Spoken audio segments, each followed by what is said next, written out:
How to make app icons black and white on an iPhone, iOS 26.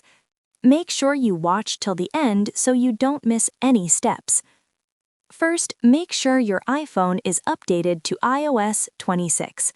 This also works on iOS 18.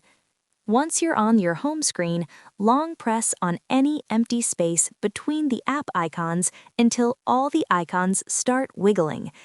Now, look at the top left corner of the screen and tap on Edit. From the menu that appears, tap on Customize. This will open a new panel where you can change how your app icons look. You'll see an option called Dark, but if you select that, the icons will only get a dark tint, not a true black and white look. Instead, tap on the Tinted option.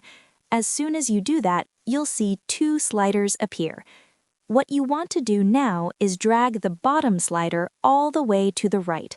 As you move it, you'll notice your app icons instantly turning black and white.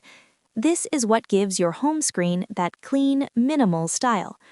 You can also play around with the light and dark options at the bottom to fine-tune the look and see which style you like best. And that's it. Your iPhone app icons are now black and white. Thanks for watching, and I'll see you in the next one.